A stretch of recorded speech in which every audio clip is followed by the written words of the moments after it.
In March of 2017, a small town in County Cork, Ireland was shaken by the sudden and mysterious disappearance of Tina Satchwell.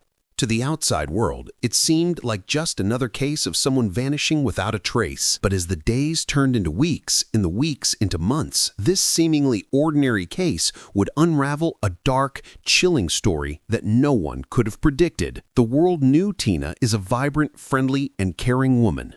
Born on November 30th, 1972 in Fermoy, County Cork, Tina's life had its share of ups and downs. Standing at just 5'4" with blonde hair and striking blue eyes, she was petite, but her personality was larger than life. Those who knew her described her as bubbly and warm-hearted, someone who had the ability to light up a room with her infectious smile. If you care about justice, hit like, subscribe, and comment your thoughts. Every click brings us closer to uncovering the real story. But Tina's past wasn't as simple as it might have appeared. Raised by her grandmother Florence, Tina believed Florence was her mother until she was old enough to discover the truth. Her biological mother, Mary Collins, had raised her half-sister, Lorraine. For Tina, this revelation was a bitter blow, and it would define a lot of the emotional complexity that came with her life. But despite this, Tina remained devoted to the woman who had raised her, Florence, and she never let go of the bond they shared. Tina was passionate about fashion, and those who knew her well described her as having an expensive eye. She would often buy clothes, wear them for a short time, and then resell them at car boot sales across County Cork. These weren't just about getting a bargain. They were a chance for Tina to connect with her community. Tina wasn't just about the clothes. The car boot sales were her social events,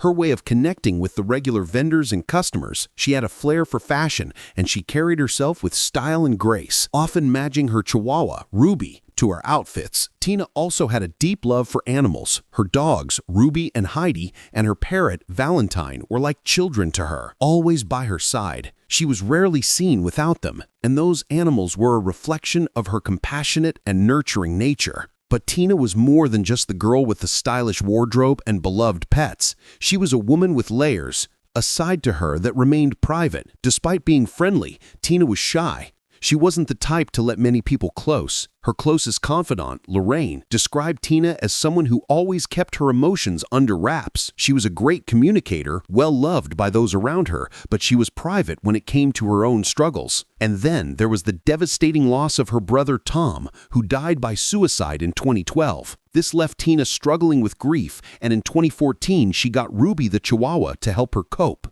It was in the spring of 2016 when Tina and her husband, Richard Satchwell, made a big change. They left their home in Fermoy and moved to the town of Untold, about 35 kilometers away, after purchasing a home on 3 Grattan Street for €52,000. But despite the fresh start, Tina seemed more isolated than ever. Richard, who had always been somewhat controlling, ensured that their world became even more insular. In Untold, Tina was barely known.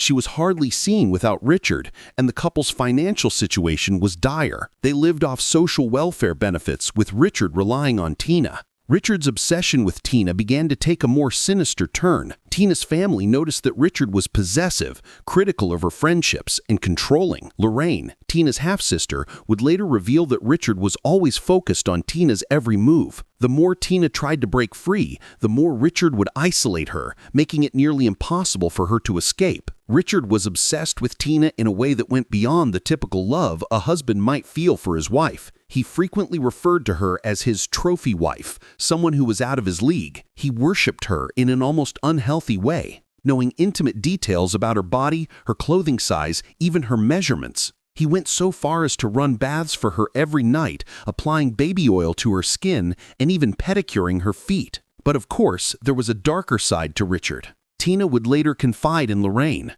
admitting that she felt trapped in the marriage. She couldn't leave because Richard was always there, always following her. He would go to extreme lengths to ensure she never spent time away from him. This was a marriage built on control, not love. In March 2017, just days before Tina disappeared, Richard and Tina attended a car boot sale in County Cork. She was in high spirits that day, buying a black jacket, a dress, and some expensive perfume. She was chatting with her friend, John Keoghan, and joking about the idea of meeting another man. Tina, however, was firm in her response. "I have one man only." These would be the last words anyone would hear from Tina outside her home. The very next day, on Sunday, March 19, 2017, Tina was gone. Richard claimed that Tina had left the house without a trace, but there was something deeply unsettling about his story from the start.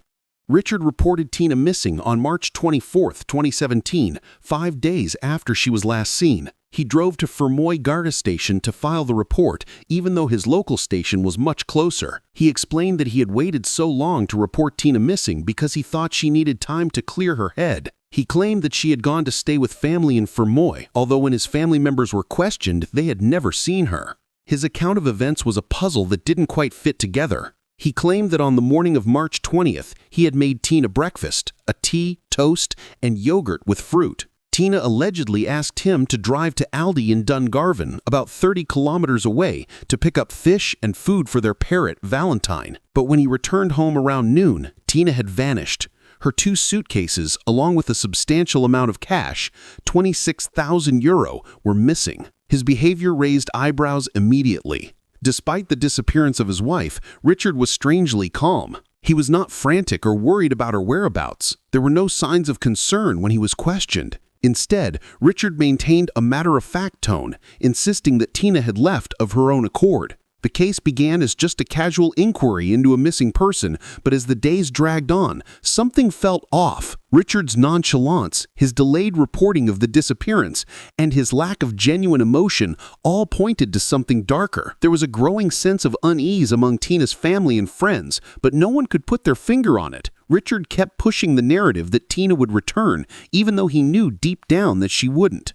And so, as weeks turned into months, the case seemed to stall. No one knew where Tina had gone or why Richard's story didn't add up, but there was something that Richard couldn't hide, his own guilt, the truth that he was standing on her grave every time he asked the world to look for his missing wife. What was really happening in that home on Grattan Street? And where was Tina Satchwell? In the days following Tina Satchwell's disappearance, Richard Satchwell became a familiar face on television screens across Ireland. His tear-filled pleas for his wife's return painted him as a desperate, grieving husband. But behind the tears, behind the performances, something darker was brewing. Richard's media campaign wasn't about finding his wife, it was about controlling the narrative. For months, Richard Satchwell appeared on television, radio, and in newspapers, crying, pleading, and urging Tina to return home. He portrayed himself as the loving husband, the man who could never imagine harming the woman he adored. His media appearances were often emotional, sometimes bordering on the theatrical. He spoke directly into the cameras, begging his wife, "Tina, come home. My arms are open. The pets are missing you. I can't go on without knowing." He would sit there, eyes brimming with tears, and say things like, "I never lifted a finger to her," a sentiment he repeated often. But as he played the part of the heartbroken husband, something began to feel off. Richard had all the right words, all the right gestures, but there was a lack of genuine grief in his voice. There was an unnatural quality to his public performances, as though he was trying too hard to convince the world, and perhaps himself, that he was the innocent man he claimed to be. The public was drawn in by his facade. The media latched onto his story, amplifying his desperate pleas. But what they didn't know, what no one knew at the time, was that Richard's actions behind the scenes told a very different story. In the months following Tina's disappearance, Richard's behavior became increasingly erratic. While the world was led to believe that Tina had simply walked away, Richard was doing everything in his power to distance himself from the woman he claimed to love.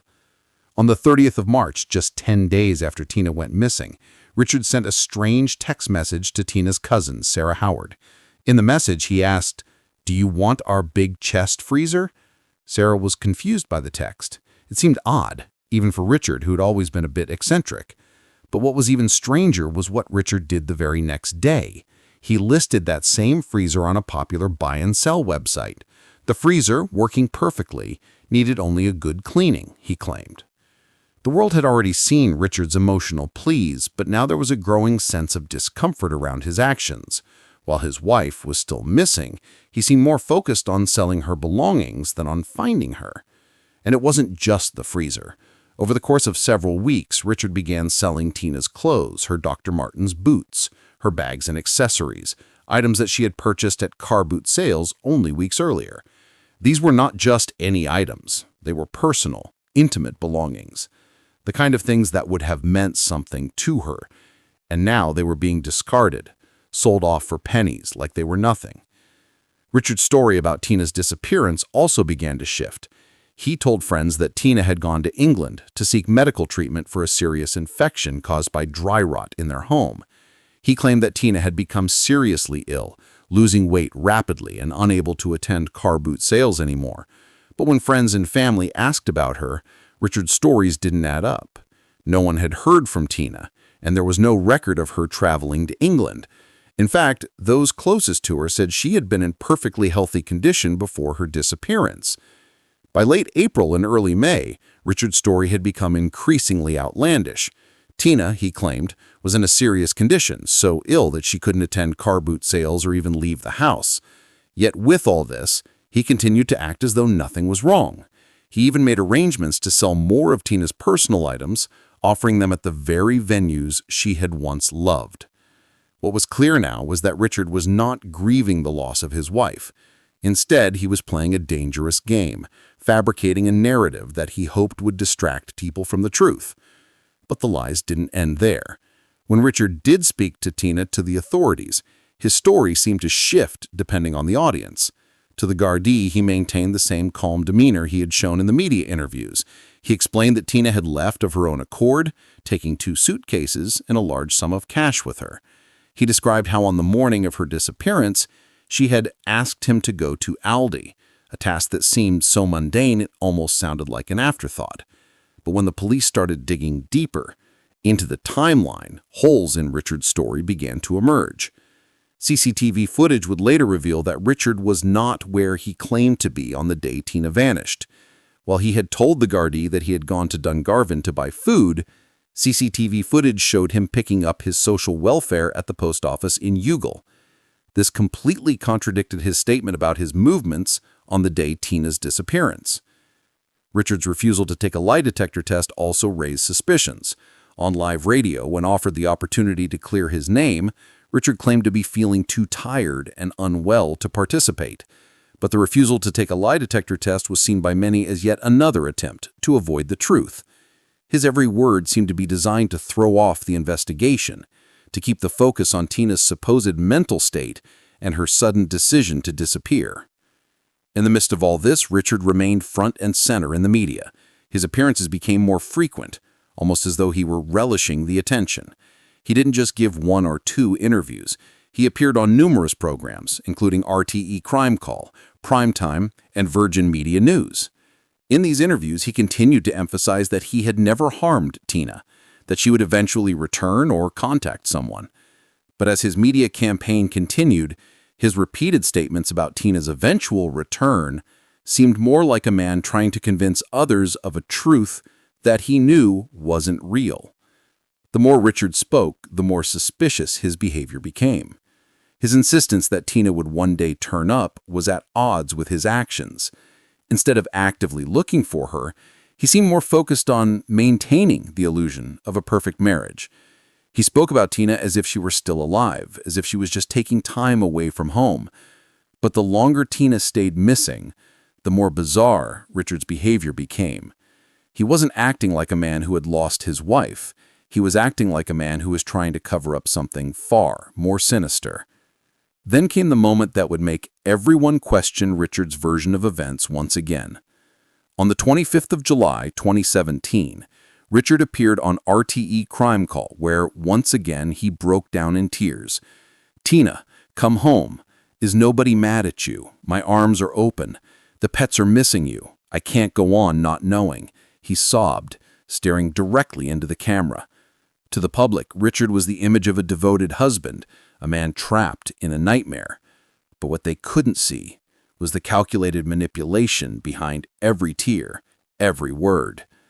Richard's public image was carefully constructed, but beneath the surface the cracks were starting to show. His obsession with controlling the narrative had created a web of lies that he couldn't escape. The truth was out there, hidden beneath his lies, beneath the freezer, beneath the walls. And while the media continued to portray him as a helpless, grieving husband, the investigation was quietly moving forward, gathering the evidence that would one day expose his darkest secrets. As Richard Satchwell continued to play the role of the grieving husband in front of the cameras, behind the scenes, the Gardaí were quietly piecing together the puzzle of his wife's disappearance. What seemed like a straightforward missing person case quickly began to unravel.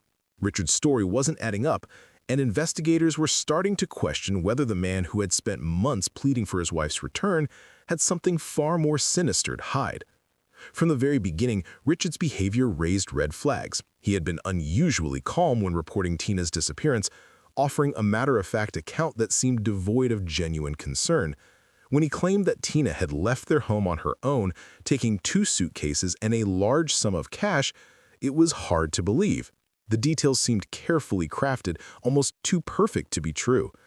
As the investigation progressed, it became clear that Richard's account of events was full of inconsistencies. The Gardaí were methodical in their search, initially focusing on the Satchwell home. On March 24th, 5 days after Tina's disappearance, they began questioning Richard's story. When they arrived at the house, Richard led them through his account of the morning Tina disappeared. According to him, she had asked him to buy food and parrot supplies at Aldi, but he had returned to find her gone. However, this narrative didn't match the evidence. It was the beginning of what would become a painstaking investigation. Gardaí began to examine the details of Richard's story more carefully. They discovered a key piece of information that didn't align with Richard's claims. CCTV footage from Yog Post Office, where Richard had claimed to be shopping on March 20th, revealed that he had actually been there around 11:10 a.m. This was far earlier than the 12 p.m. timeframe Richard had suggested. It meant that, according to his own timeline, he had already been back home by the time he claimed to be out running errands. His story was beginning to fall apart. The inconsistencies didn't stop there. Richard had also claimed that Tina had left their home voluntarily, but there was no sign of any emotional distress or conflict between the couple. According to friends and family, Tina had been in good health and good spirits just days before she vanished. She had been looking forward to a car boot sale and had spent her final day shopping and talking to friends. So why would she leave without telling anyone? Why would she leave behind a life she had built for herself? Richard's timeline continued to raise questions. He had told Gardaí that after Tina left, he had spent the rest of the day going about his business as usual. But his phone records, when finally reviewed, revealed another critical piece of evidence. Richard's mobile phone location data from March 20th showed that he had returned home immediately after collecting his social welfare payment far earlier than the time he had stated. The data suggested that he had spent a significant amount of time at home during the period he claimed to be out shopping. Inconsistencies emerged as investigators started to dig deeper into Richard's life. While he had been quick to claim that Tina had left voluntarily, he seemed oddly unperturbed by her disappearance. In fact, his behavior over the following weeks was downright bizarre. One of the most shocking discoveries came when Richard, just 10 days after Tina went missing, texted her cousin Sarah Howard, offering her a chest freezer. The message read, "Do you want our big chest freezer?" Sarah, perplexed by the offer, was taken aback. Why was Richard offering a freezer so soon after Tina's disappearance? But even stranger was the fact that Richard didn't just offer the freezer to family, he listed it on a popular buy-and-sell website, claiming that it was still in good working order despite the fact that Tina had gone missing just days before. This wasn't just an innocent mistake or a moment of carelessness. It was an odd, disjointed behavior for someone who was supposedly grieving the loss of their wife. It raised the question, was Richard already preparing for something else? Was he cleaning up the scene of a crime before the authorities even began to suspect him? But Richard's strange behavior didn't stop at selling Tina's belongings. He also began to tell increasingly bizarre lies about her whereabouts. He claimed that Tina had gone to England for medical treatment after suffering from a severe infection caused by dry rot in their house. He said that she had become gravely ill, losing weight and becoming unable to attend their beloved car boot sales. But when friends and family reached out to confirm these stories, they found no one in England had seen Tina. The lies were growing more convoluted, each one attempting to cover up the previous one. It wasn't just the lies that were starting to pile up, it was the contradictions. While Richard continued to tell people that Tina was still alive and had simply gone away, the Gardaí began to notice something even more disturbing. There was a growing sense that Richard was trying to keep the investigation focused on Tina's supposed mental state rather than her actual whereabouts. By the summer of 2017, the investigation was becoming increasingly difficult to navigate. The search for Tina had become a nationwide effort, with Gardaí scouring every inch of County Cork. There were over 400 lines of inquiry, each one more frustrating than the last. Hundreds of witness statements were taken, CCTV footage from various locations was reviewed, and Tina's last known whereabouts were retraced. Yet despite all of the efforts, Tina remained missing and Richard's story remained unbroken. It was at this point that the Gardaí began to re-examine the physical evidence, the one area where Richard's story could truly be tested. In June 2017, Gardaí obtained a search warrant for the Satchwell home. What they discovered inside the house would only add to the mounting suspicions. The house was filthy, unkempt, and smelled of dog feces. It was a far cry from the pristine image Richard had often portrayed to the media. There are no signs of a struggle or violence, no bloodstains, no visible injuries that suggested that Tina had been harmed. But there were other signs, subtle ones that hinted at something far more sinister. Fresh plasterboard, new red brick walls, and unpainted stairs caught the eye of the investigators. The changes to the property seemed recent and out of place, as though someone had been working hard to conceal something. The most damning evidence, however, came from the forensic team's search for blood. Using luminol, a chemical that reacts with blood, they tested various areas of the house, including the stairs and Richard's car, but surprisingly, no traces of blood were found anywhere. This lack of blood evidence was perplexing, as it suggested that Tina's disappearance might not have been the result of a violent altercation. However, there was still one crucial question that remained. Where was Tina's body? Despite the lack of physical evidence, something in the house wasn't sitting right. The alterations to the property, the odd behavior of Richard, and the inconsistencies in his story all pointed to the possibility of foul play. But without a body, the Gardaí were at a standstill. It wasn't until the following year, 2018, that the case took a dark turn. After months of dead ends and fruitless searches, the Gardaí enlisted a team of detectives to review the case. They began to carefully analyze all of the evidence once more, including the digital devices that had been seized from the Satchwell home in 2017. This would prove to be the turning point in the investigation, as it was the examination of Richard's laptop that would uncover a chilling clue. 4 days after Tina's disappearance on March 24th, Richard's laptop had been used to search for quicklime, an ingredient known for its use in construction, but also for its role in aiding decomposition and suppressing odors in mass burials. Richard had searched for a video about the reaction between quicklime and water, and then watched it twice. It was an eerie and significant discovery, one that suggested that Richard knew far more about the fate of his wife than he had let on. As months passed with no sign of Tina Satchwell, and Richard's story began to fall apart, there was one glimmer of hope. The investigation was far from over. Despite the mounting suspicions, the Gardaí had not yet uncovered the crucial evidence that could prove Richard's guilt. But in the spring of 2021, things began to change. A new team of detectives, led by Superintendent Anne-Marie Toomey, took over the case. They would go on to uncover the breakthrough that would crack this chilling mystery wide open. The fresh team took a methodical, no-stone-unturned approach. They knew that to solve this case, they had to look at every detail once again, from the beginning. Every lead, every inconsistency in Richard's story had to be re-examined. They scrutinized witness statements, sifted through over 100 hours of CCTV footage, and revisited every line of inquiry. It wasn't just about retracing old steps, it was about finding the critical piece of the puzzle that had remained elusive for so long. The first major breakthrough came when the detectives turned their attention to the digital evidence that had been seized from Richard's home back in 2017. Among the items taken was Richard's laptop. For years, it had sat in evidence, untouched and largely ignored, but now in 2021, the detectives finally reviewed it thoroughly. What they found sent a chill through the team.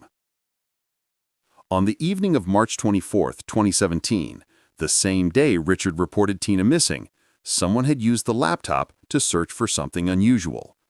A search term for quicklime appeared in the search history at 9:08 p.m. This was no ordinary search. Quicklime is a substance primarily used in construction, but it has a darker use. It is often employed in the decomposition of human remains, as it accelerates decay and masks the smell of decomposition. The search didn't stop there. Richard had watched a YouTube video about the reaction of quicklime with water, and he watched it not once, but twice. This was a moment of immense significance. The search for quicklime was a chilling indicator that Richard Satchwell knew exactly what had happened to Tina, and he knew what was needed to dispose of her body. It was no longer a question of whether he was involved in Tina's disappearance. It was now a question of how much he had planned and premeditated her death. The search on the laptop was damning proof that Richard's actions were intentional and calculated, not the actions of a man whose wife had simply left him. But the breakthrough didn't end there. The next step in the investigation was to verify Richard's movements on the morning Tina disappeared. His story had already been called into question when mobile phone data showed discrepancies in his timeline, but now the detectives had the tools to confirm the truth. Mobile phone location data was gathered for March 20, 2017, the day Tina was last seen. Richard had claimed that he spent the morning running errands in Dungavan, a town about 30 kilometers away from their home in Youghal. However, the mobile phone data told a different story. It showed that Richard had visited the post office in Youghal, not Dungavan, on the morning of March 20th. Not only that, but the data confirmed that Richard had returned home immediately afterward, remaining at the house from approximately 11:10 a.m. until 12:50 p.m., far longer than he had claimed. This revelation was critical. It meant that Richard was home during the time he claimed to be out running errands. His story about being away at the time of Tina's disappearance was a lie. Richard's attempt to fabricate an alibi using his movements had failed. The evidence was now stacking up against him. With this newfound proof, the Gardaí knew they had to act quickly. It was clear that Richard had been involved in Tina's death, but they still didn't have the one thing they needed to make an arrest: Tina's body. The next stage of the investigation was to focus on the property at 3 Grattan Street.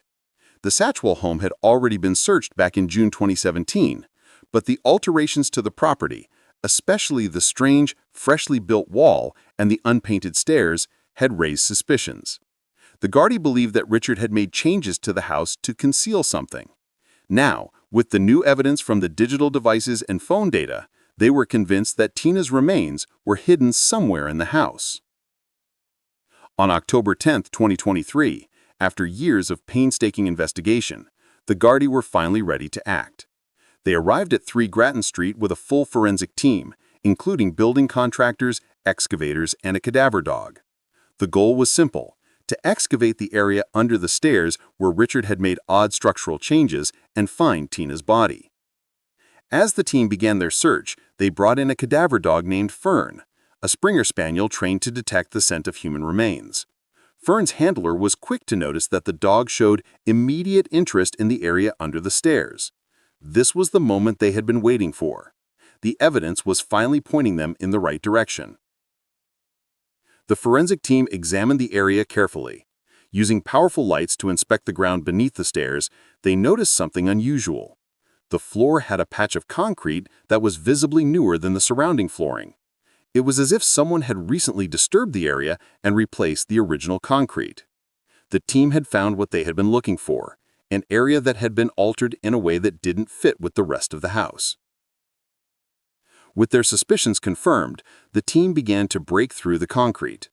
They used jackhammers to carefully crack open the floor, and after only a short while, they hit something: black plastic sheeting.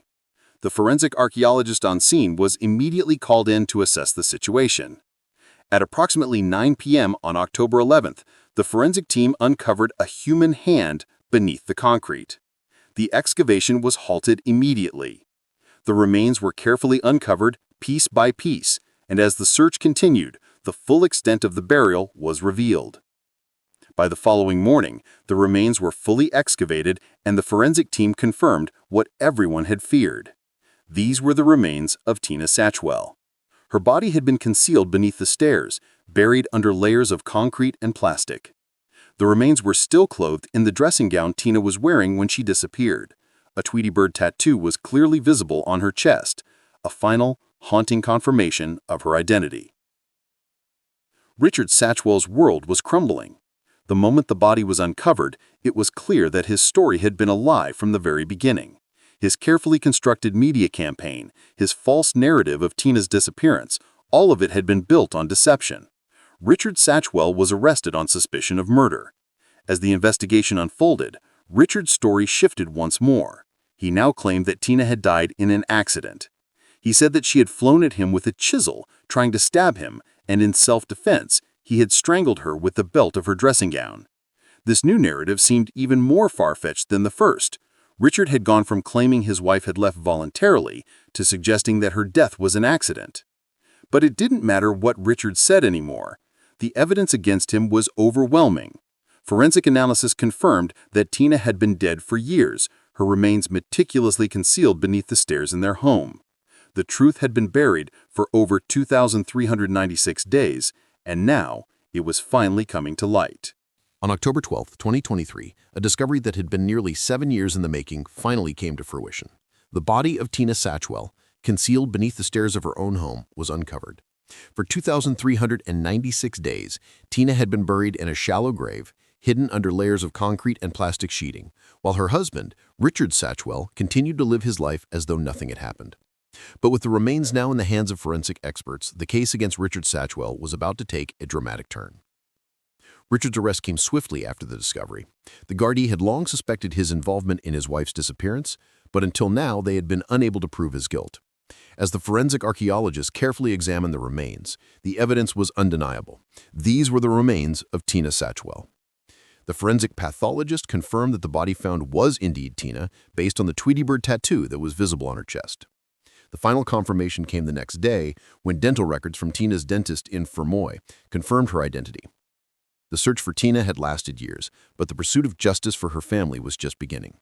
Richard's carefully crafted narrative was finally exposed for what it was, a web of lies.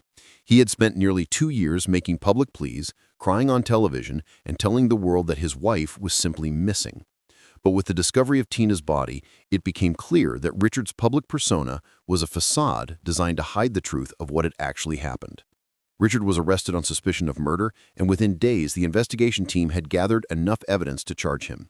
It was now a matter of waiting for the trial, which would take place in the Central Criminal Court in Dublin in April 2025. In the months leading up to the trial, the media coverage of the case intensified. Richard Satchwell had become the face of deceit and manipulation, and the public's interest in the trial was growing.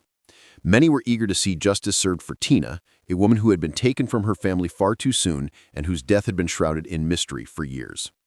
On the opening day of the trial, the courtroom was packed with family members, media, and members of the public eager to hear the details of the case. The prosecution, led by Geraldine Small, outlined the shocking details of the crime. The jury would hear about Richard's media campaign, his repeated lies, his refusal to take a lie detector test, and the damning evidence of the quicklime search on his laptop. They would learn about the inconsistencies in his story and the strange behavior he exhibited in the weeks following Tina's disappearance. The prosecution's case was strong. Richard's own actions had left behind a trail of evidence that painted a clear picture of his guilt. The timeline of events as revealed by mobile phone data, CCTV footage, and forensic evidence showed that Richard was home the morning Tina disappeared, at the very time he had claimed to be out shopping. Richard's repeated attempts to distance himself from the crime, combined with the discovery of Tina's body under the stairs, were all part of the prosecution's case against him. Richard's defense team, led by Brendan Green, argued that there was no intent to kill and that Tina's death had been a tragic accident. Richard's news story, which he had concocted after the discovery of the body, was that Tina had flown at him with a chisel, and in self-defense, he had strangled her with her dressing room belt. He claimed that he had acted in a moment of panic and that the subsequent actions of hiding her body were made in a state of shock and confusion. But the prosecution was quick to dismantle Richard's defense. The forensic evidence showed that Tina's body had been carefully concealed beneath the stairs, not hastily hidden in a moment of panic. There was no sign of a struggle or defensive wounds on Tina's body that would support Richard's claim of self-defense. Furthermore, the way Richard had planned and carried out the disposal of her body, burying her under concrete and plastic sheeting, suggested a premeditated act, not a crime of passion. As the trial progressed, the jury was shown a series of video clips from Richard's media appearances. These were powerful pieces of evidence. In them, Richard could be seen crying on national television, making tearful pleas for Tina's return. He repeatedly insisted that he never harmed her, that she would one day come back, and that he was simply waiting for her to get in touch. The jury watched in silence as the prosecutor painted Richard as an arch manipulator, a man who had shamelessly used the media to cover up his actions. The media footage played a significant role in shaping the jury's perception of Richard. The contrast between his public persona, an innocent, grief-stricken husband, and the overwhelming evidence pointing to his guilt was stark. Richard's lies, his calculated manipulation, and his refusal to take responsibility were laid bare in front of the court. After 23 days of testimony, including over 50 witnesses, the trial came to a close. On May 27, 2025, the jury began deliberating. The evidence was clear. Richard had killed Tina, buried her beneath the stairs of their home, and then spent years trying to convince the world that she had simply disappeared. The question wasn't whether Richard had committed the murder, it was whether he had done so with intent. On the morning of May 30, 2025, nearly 3 days after deliberations had begun, the jury returned with their verdict. Richard Satchwell was found guilty of murder, unanimously. There was no emotion on Richard's face as the verdict was read, no signs of remorse or acknowledgement of the pain he had caused. Behind him, Tina's family wept, finally receiving the justice they had longed for. Mr. Justice Paul McDermott imposed the mandatory sentence for murder, life imprisonment. It was a fitting sentence for a man who had stolen the life of a woman who had been nothing but kind, loving, and caring to everyone around her. Tina's family spoke to the media in the aftermath of the trial. Her cousin Sarah Howard addressed the press outside the courthouse. Tina was a kind, loving, and gentle soul who loved her animals like they loved her. And that's the way we want her remembered. Today, as a family, we finally have justice for Tina. Tina's legacy was solidified in the days following the trial. A vigil was held in Utah, where more than 200 people gathered to pay their respects to Tina, many of them bringing their dogs in tribute to her love of animals. Tina's ashes were divided. Half were buried with her brother Tom, and the other half with her beloved grandmother Florence. The case was a long, painful journey for Tina's family, but through persistence, they had finally uncovered the truth. The new team of detectives, led by Superintendent Toomey, had never given up on the case.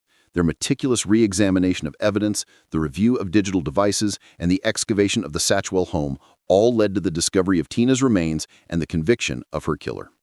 Tina Satchwell is now at peace. She is remembered for the love she gave, for her kindness, her warmth, and her infectious smile. Richard Satchwell may have tried to erase her, to bury her beneath the floorboards, but he could never take away the memories of who she truly was.